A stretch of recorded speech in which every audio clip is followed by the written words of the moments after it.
Bonjour, je vais vous expliquer comment adresser des projecteurs pour le DMX. Donc dans un premier temps, déjà il faut que vous regardiez votre table DMX. Donc bon, elles sont plus ou moins toutes pareilles, c'est-à-dire que elles ont plus ou moins toutes 16 canaux, donc 16 adresses.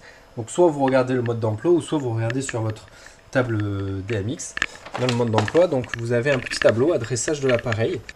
Donc on voit que c'est tous les 17 en fait que il y a une nouvelle adresse DMX pour les numéros d'appareil. Celui-ci que j'ai mis en numéro 1. Voilà. Ensuite celui-ci j'ai mis en numéro 2, donc c'est l'adresse numéro 17.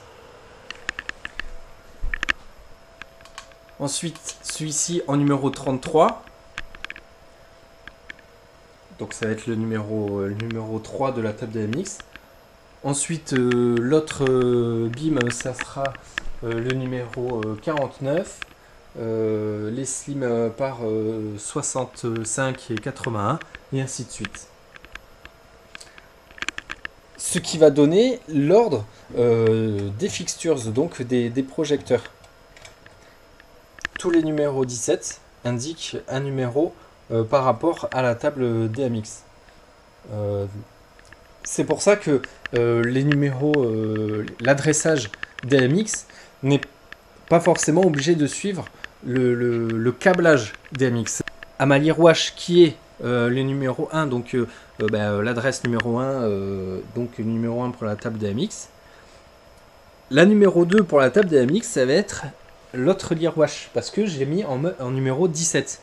Mais au final, en termes de câblage, c'est la dernière lyre qui est câblée dans mon câblage DMX, c'est-à-dire que le câble part de la table DMX, va sur cette Leerwash, va sur cette lyre BIM, qui est normalement la numéro 3, va sur le slim par, normalement la numéro 1, 2, 3, 4, 5, ensuite retourne sur la slim par, revient sur la lyre BIM et revient en fait sur la Leerwash.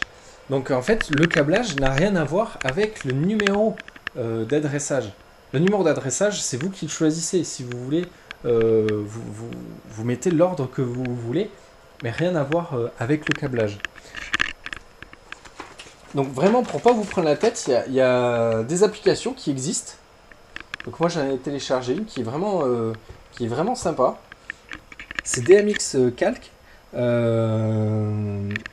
Donc bon voilà, il faut toujours commencer avec le numéro 1.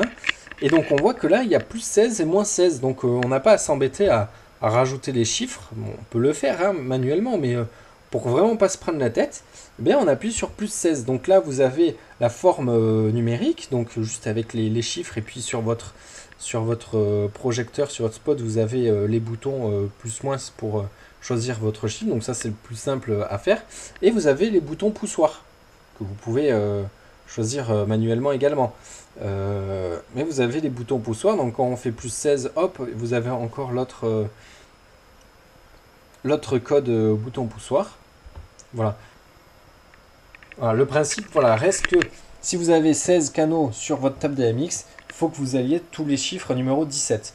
Si vous ne faites pas ça, si par exemple vous vous trompez, vous faites tous les numéros 15, et bien sur les spots suivants, il va y avoir un problème au niveau des adressages. C'est-à-dire qu'ils ne vont pas vraiment répondre comme les numéros des faders correspondraient aux numéros des canaux. Donc là, il y aura forcément un petit bug, et puis là, vous vous rendrez compte que l'adressage n'est pas correct. Voilà. Ce que vous pouvez faire aussi, ce que j'ai fait, c'est que en fait j'ai sauté une adresse. J'ai réservé une adresse pour un projecteur, pour un stroboscope que à long terme ou à court terme j'achèterai. Par exemple, vous avez votre structure. Moi ici, je compte mettre un autre stroboscope, le même que celui-ci par exemple. Celui-ci, je l'ai noté au numéro 113. Voilà.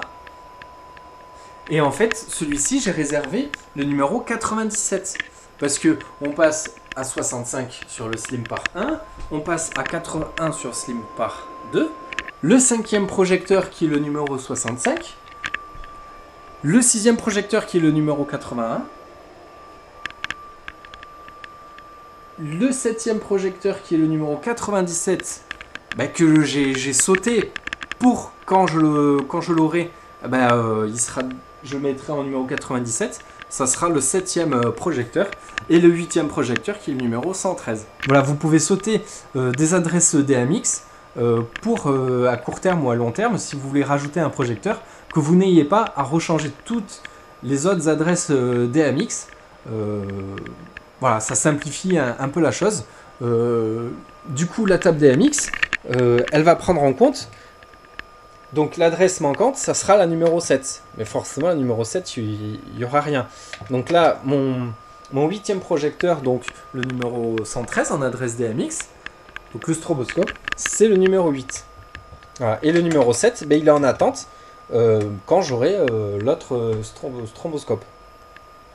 Voilà pour le principe d'adressage des projecteurs. Voilà, le principe, il n'est pas compliqué quand on connaît la règle. Après, il faut s'exercer.